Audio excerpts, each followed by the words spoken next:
ओम शांति। अॼु जी मुंहिंजी तारीख़ आहे 11/7/2026। अॼु मिठा बाप दादा चवंदा मीठे ॿार तव्हांखे पंहिंजो चिंतन करिणो आहे, ॿिए जो न करिणो आहे। श्री ड्रामा अनुसार जो कंदो आहे उहो पाईंदो आहे।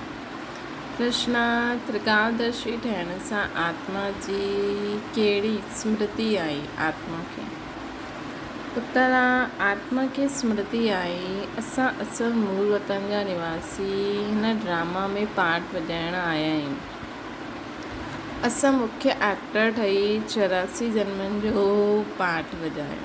हाणे बाबा जे सम्मुख आहियूं, पोइ साथ में घर वेंदासीं। पावन ॾेई करे घर वञिणो आहे, पोइ सुखधाम में अचिणो आहे।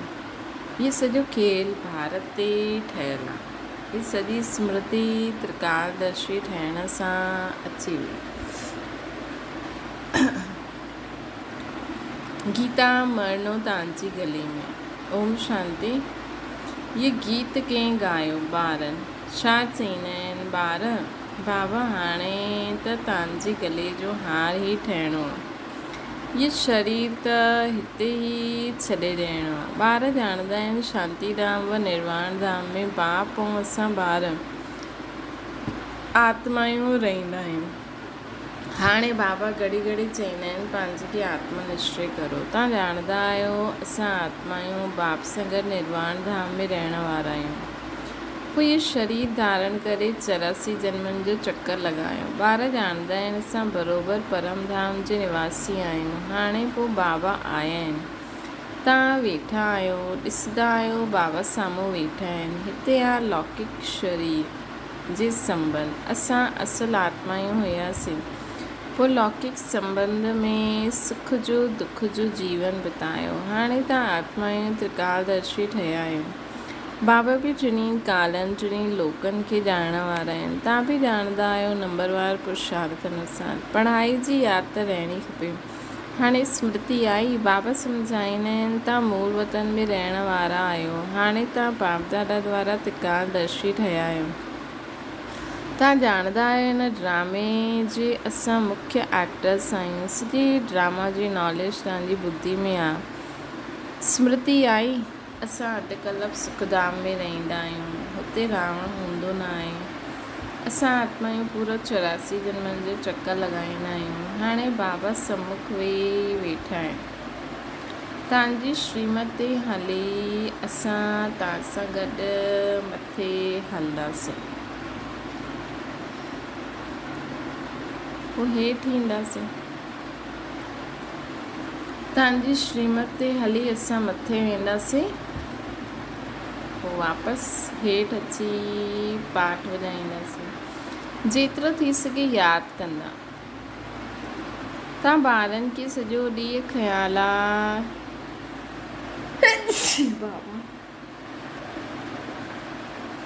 तव्हां ॿारनि खे सॼो ॾींहुं इहे ख़्यालु रहणो खपे। छोकी हाणे तव्हां त्रिकालदर्शी ठहिया आहियो। ऊच ते ऊच आहे भॻवानु, उन सां गॾु तव्हां ॿार बि ऊच ते ऊच रहण वारा बाबा। हाणे तव्हां ॿारनि खे घर जी यादि आई। असां पवित्र ठही पंहिंजे परम धाम में वेंदासीं। बाबा शिव जी पूजा थींदी आहे त सालिग्रामनि जी बि थींदी आहे। बाबा ई अची करे आत्माउनि खे पावन ठाहींदा आहिनि। आत्माउनि खे पवित्र ठाहिण वारो हिकु बाप ई आहे, ॿियो कोई न ठाहे सघे। हाणे तव्हां सॼी ड्रामा जे खेल खे ॼाणे चुकिया आहियो। सम्झंदा आहियो भारत ते ई खेल ठहियलु आहे। त हाणे तव्हां ॿारनि खे बाबा सम्मुख वेही सम्झाईंदा आहिनि। हर हिकु जीव जी आत्मा ॼाणंदी आहे बाबा ज्ञान जा सागर आहिनि। उन्हनि खे भक्ति मार्ग में सॾु कंदा आहिनि, अचो, ऐं प्रतिज्ञा कंदा आहिनि बाबा तव्हां ईंदव त ज़रूरु असां तव्हांजी मथे हलंदासीं। हीअ कोई लौकिक संबंध जी ॻाल्हि न आहे। तव्हांखे ॾेई अभिमानी ठही इहो ख़्यालु रखिणो आहे कि असांखे हिकु बेहद जे बाप जी श्रीमत ते हलणो आहे, उन्हनि जो ई मञिणो आहे। इहे त ॾाढो सहज सम्झाईंदा आहिनि। तव्हांजो इहो हाणे टियों नेत्र ज्ञान जो खिलियो आहे। इहे ज्ञान तव्हांखे हिते आहे। मूल वतन में त बाप ऐं ॿार रहंदा आहिनि, हुते इहे कंहिंखे पतो न रहंदो आहे। हाणे तव्हां ॿारनि खे बाबा पंहिंजो अंत ॾींदा आहिनि। उहे ई ज्ञान जा सागर आहिनि। ॿियनि सत्संगनि में ईअं न चईंदा की बाबा असां आत्माउनि खे पढ़ाईंदा आहिनि। इहे तव्हां ॼाणंदा आहियो। घड़ी घड़ी तव्हांखे चइणो पए देही अभिमानी ठहो। आत्मा हिन ड्रामा जे एक्टर आहे, पाठ ॿुधाईंदी आहे। असां आत्मा आहिनि, चोलो वरितो आहे। उहे एक्टर्स कपिड़ा बदिलंदा आहिनि। तव्हां आत्मा आहियूं, निराकारी दुनिया खां हिते अची करे शरीर रूपी चोलो वठंदा आहियो। उहे सिर्फ़ु पंहिंजा कपिड़ा बदिलंदा आहिनि। असां आत्मा आहियूं की बाबा वरी खां अची करे राजयोग सिखलाईंदा आहिनि। हाणे तव्हां ॿार सम्झंदा आहियो बाबा आया आहिनि। बाबा आया आहिनि त ज़रूरु असां बाबा जा मददगार ठाहींदासीं। पवित्र ठही सॼे भारत खे पवित्र ठाहींदासीं। असांखे श्रीमत ते हलणो आहे। श्रीमत चईंदी आहे बाबा खे यादि करिणो आहे। जो कंदो उहो पाईंदो। सभु त न अची करे पुरुषारत कंदा। जीअं कल्प पहिरियों पुरुषारत कयो उहो ई अची करे कंदा। हाणे वापसि वञिणो आहे। हिन करे पुरुषारत करे पवित्र ज़रूरु ठहिणो आहे। असां मथे मूल वतन में रहण वारा। पहिरीं असां स्वर्ग में आया आयासीं, पोइ सीढ़ी हेठि उतरंदा आयासीं। बाबा सम्झाईंदा बि आहिनि भारतवासियुनि खे। भारत में ई ईंदा आहिनि, यादि बि भारत में कंदा आहिनि कि अची करे पावन ठाहियो। शरीर धारण करे असांखे श्रेष्ठ कर्म सिखलायूं। शरीर जो नाम बि ॻायल आहे। इहे भाग्यशाली रथ आहे न। बाबा बि चईंदा आहिनि इहे साधारण तन में प्रवेश करिणो आहे। मां अॻियां बि चयो हुयो। तव्हां ॿारनि खे स्मृति आहे बराबरि 5000 वर्ष पहिरियों बाबा इहे चयो हुई। ॿियो कोई बि इहे ॻाल्हि ॿुधाए न सघंदो आहे। बाबा चईंदा आहिनि 5000 वर्ष पहिरियों बि मां हिन शरीर में अची करे तव्हांखे सम्झायो हुयो।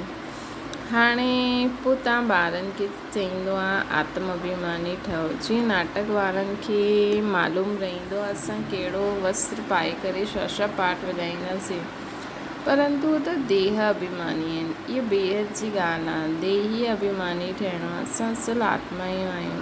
हाणे असांजो पाठ पूरो थींदो आहे। बाबा सम्मुख वेही सभु कुझु तव्हांखे सम्झाईंदा आहिनि। इहा भुलिजो न। माया केतिरा विघ्न विझंदी आहे। बाबा सम्झाईंदा आहिनि ॿार तव्हांखे कोई बि विकराम न करिणो।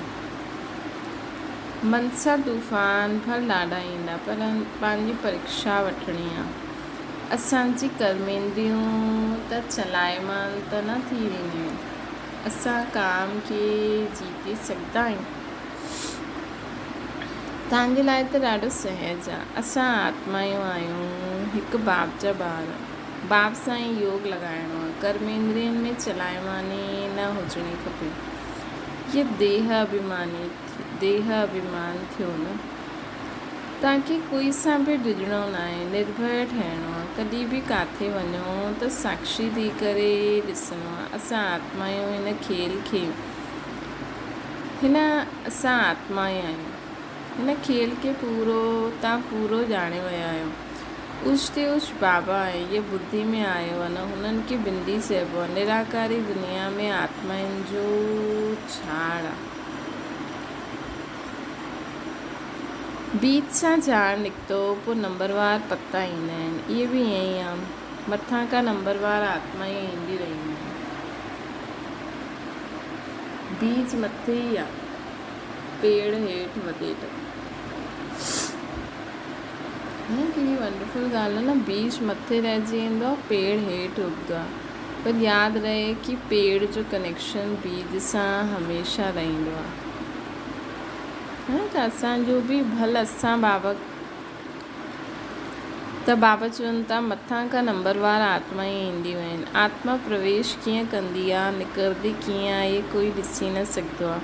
हाणे बाप सम्झाईंदा आहिनि तव्हांजी आत्मा पतित थी वई आहे, उन्हनि खे पावन ठाहियो। इन्हनि द्वारा बाबा वेही सम्झाईंदा आहिनि। ॻाल्हि त कर्मेंद्रियनि सां कंदा आहिनि। आत्मा बिंदी हिन में न हूंदी त कर्मेंद्री कुझु करे न सघंदी आहे। एतिरी नंढी सी बिंदी केतिरी पावरफुल आहे जो एॾे वॾे शरीर खे हलाईंदी आहे। उन्हनि में सॼी नॉलेज आहे। बाबा ज्ञान जो सागर आहे जो तव्हांखे बि सम्झाईंदा आहिनि।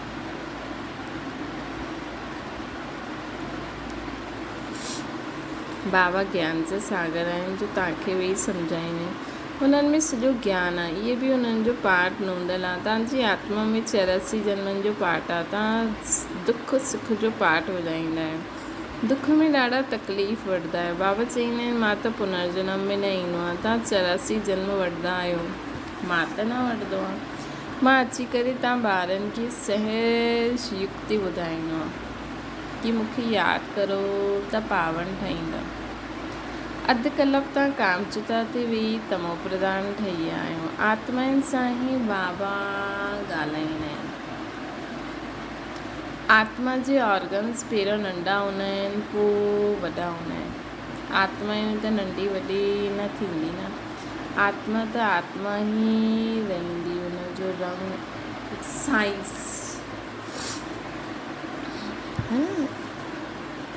रूप साइज़ नाम उहो ई रहंदो। बाक़ी बाबा चईंदा आहिनि न कारी गोरी खां कारी थी वेंदी आहे, मतिलबु रोशनी घटि थी वेंदी आहे।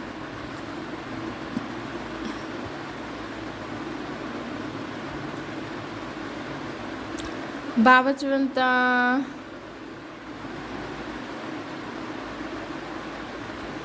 कि आत्मा जे ऑर्गन्स पहिरियों नंढा हूंदा आहिनि, पोइ वॾा थींदा आहिनि। आत्मा त नंढी वॾी न थींदी। त आत्मा ई चईंदी आहे हे पदत पावन।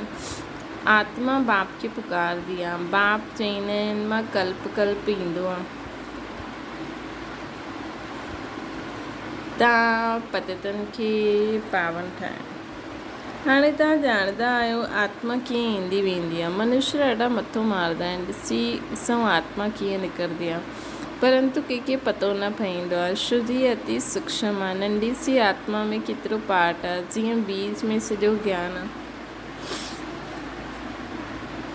उहो त बीज जड़ आहे न, बड़ जो झाड़ थींदो आहे। हुनजो बीज केॾो नंढो आहे, उन सां झाड़ केतिरो वॾो लंबो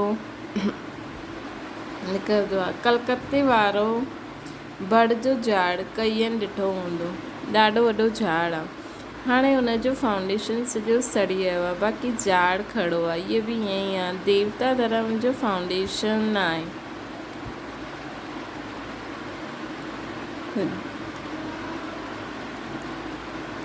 झाड़ जी बि हाणे जड़जड़ीभूत अवस्था थी वई आहे। इहे बि तव्हां ॼाणंदा आहियो।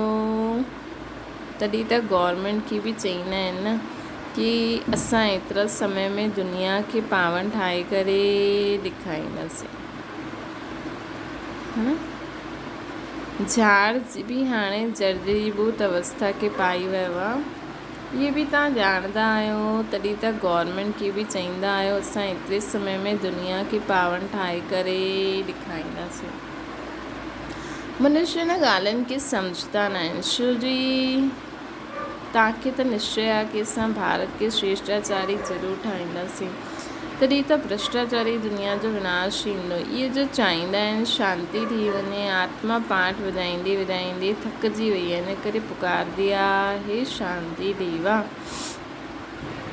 ये थोड़ी समझदी आत्मा शांत स्वरूप आहे, परंतु हिते आत्मा खे कर्मेंद्रियनि द्वारा कर्म त ज़रूरु करिणो ई आहे।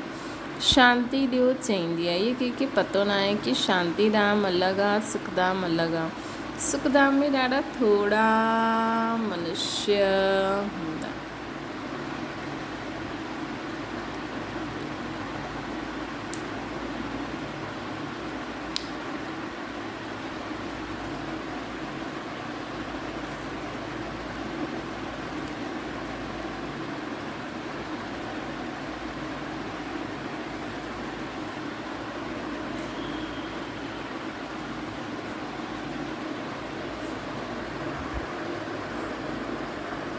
उहा आहे ही पवित्र दुनिया। हुते शांती कोई मांगदो न आहे। कर्म त हुते बि कंदा आहिनि, परंतु हुते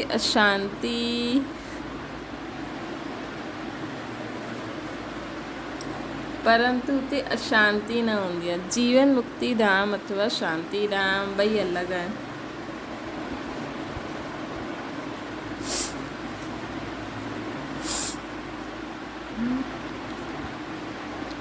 सत्युग में जीव आत्माउनि खे सुख बि आहे त शांती बि आहे। एवर हेल्दी वेल्दी रहंदा आहिनि। हाणे तव्हां ॼाणंदा आहियो स्वर्ग कंहिंखे चइबो आहे। दुनिया में कंहिंखे पतो न आहे कि स्वर्ग छा आहे। इहे लक्ष्मी नारायण आहिनि, हाँ ॿार आहिनि। हिन ॿारनि खे बि सुख कंहिं ॾिनो? कोई त सुख ॾियण वारो हूंदो न।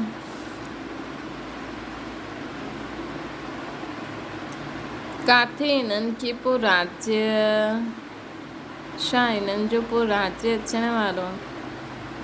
स्वर्ग ज़रूरु रिपीट थींदो। स्वर्ग में जॾहिं हूंदा त हुते ईअं न चईंदा कि नर्क सां रिपीट कंदा, नर्क वरी रिपीट कंदासीं। हाणे तव्हां चईंदा आहियो पवित्रता सुख शांति जी नई दुनिया वरी खां रिपीट थींदी आहे। इहा त पुराणी दुनिया दुखधाम आहे। इनखे आयरन एज चइबो आहे। नई दुनिया बि त हुई, उनखे स्वर्ग चइबो आहे। इहे ज्ञान तव्हांजी बुद्धि में ठहियो। बराबरि असां वरी खां देवी देवता ठहूं था। तव्हांजी एम ऑब्जेक्ट ई इहा आहे। असां वरी खां स्वर्ग जी बादशाही वठंदा आहियूं। बेहद जे बाप सां वरसो ज़रूरु पाईंदासीं। सुठी रीति यादि करिणो आहे। असां आत्मा ई उते रहंदा आहियूं, पोइ असां हिते ईंदा आहियूं पाठ वॼाइण। हाणे स्मृति मिली 84 जन्म कीअं वठंदा आहियूं? बाबा सम्झाईंदा बि आहिनि त ब्रह्मा मुख वंशावली ब्राह्मणनि खे। ब्राह्मण ठहिण बग़ैर प्रजापिता ब्रह्मा जो ॿार ठहिण बग़ैर शिव बाबा सां वरसो कीअं वठंदासीं? प्रजापिता ब्रह्मा त मशहूरु आहे न। ब्रह्मा द्वारा नई दुनिया जी स्थापना कंदा आहिनि त नई दुनिया जो राज्य बि ज़रूरु उन्हनि खे मिलियो हूंदो।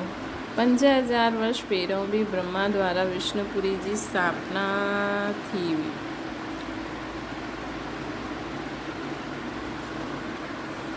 हाणे वरी रिपीट थींदी, उन जे लाइ त तयारी करो था। कई ॿार पुछंदा आहिनि ड्रामा खे वॾो मञूं आहे पुरुषार्थ खे? सम्झाइबो आहे पुरुषार्थ त ज़रूरु करिणो ई आहे। पुरुषार्थ बग़ैर प्रारब्ध कीअं मिलंदी? पूरो पुरुषार्थ करिणो आहे। कोई सुठी रीति पुरुषार्थ कंदा आहिनि त सम्झाइबो आहे ड्रामा अनुसार इन्हनि जो पुरुषार्थ सुठो हलंदो आहे। इहे बि सुठो पद पाईंदा। उन्हनि जो पुरुषार्थ ॾाढो तीव्र हलंदो आहे। पोइ हलंदे हलंदे कोई कम पद बि पाए वठंदा आहिनि। ब्रह्मणियूं ॼाणंदा आहिनि, ब्रह्मणनि वटि अचण वारा बि ॼाणंदा आहिनि, है न। पुरुषार्थ सां हर हिक जो पतो लॻी वेंदो। फलाणो ॾाढो सुठो हलंदो हुयो, अॼुकल्ह ईंदो न आहे। चईंदा आहिनि असांजी बुद्धि में पतो न छो न वेंदो आहे।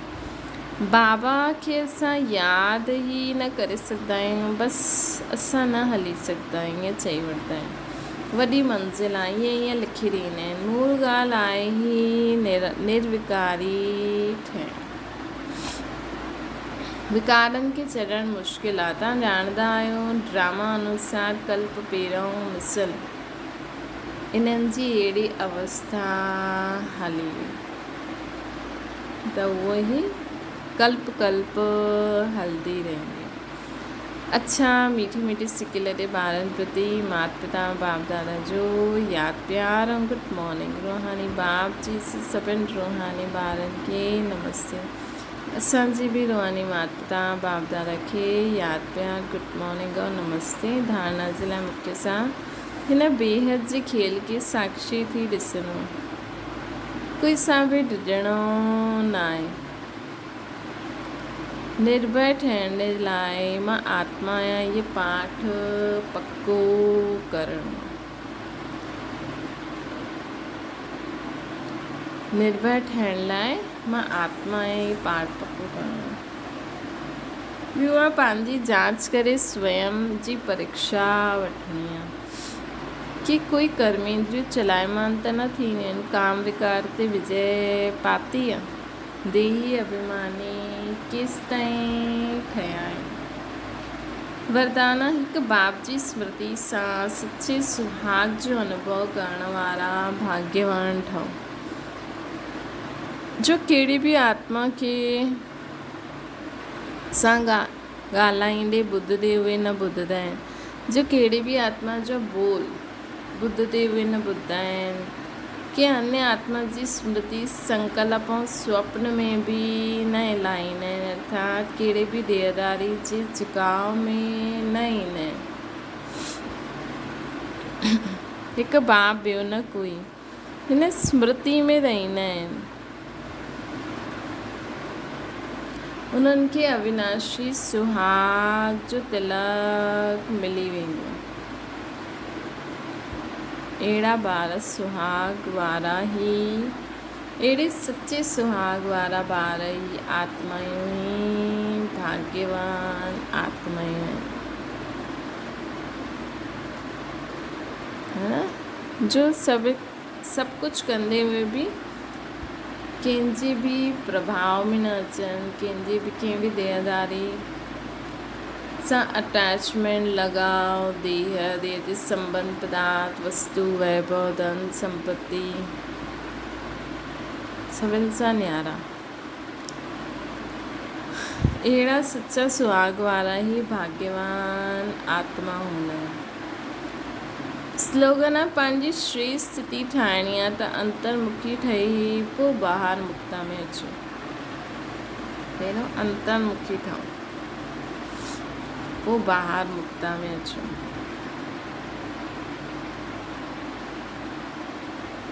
अव्यक्त इशारो, जीअं अग्नि में कोई बि चीज़ विझो त नाम रूप गुण सभु बदिली वेंदो आहे न, ईअं जॾहिं बाप जी यादि जे लग्न जी अग्नि में परिवर्तन थींदा आहियो। जीअं अग्नि में कोई बि चीज़ विझो त नाम रूप गुण सभु बदिली वेंदो आहे, ईअं जॾहिं बाप जी यादि जे लग्न जी अग्नि में पईंदा आहियो त परिवर्तित थी वेंदा आहियो। मनुष्य खां ब्रह्मण ठही वेंदा आहियो, पोइ ब्रह्मण खां फ़रिश्तो सो देवता ठही वेंदा आहियो। लग्न जी अग्नि सां अहिड़ो परिवर्तन थींदा आहियो जो पंहिंजोपन कुझु बि न रहंदो आहे। हिन करे यादि खे ई ज्वाला रूप चइबो आहे। बाबा जी यादि सां ई आत्मा शूद्र खां ब्रह्मण ठहींदी आहे, ब्रह्मण खां फ़रिश्तो ठहींदी आहे, फ़रिश्ते खां पोइ देवता ठहींदी आहे। बाबा जी यादि सां आत्मा। अच्छा, ओम शांति। बाबा खे यादि करो।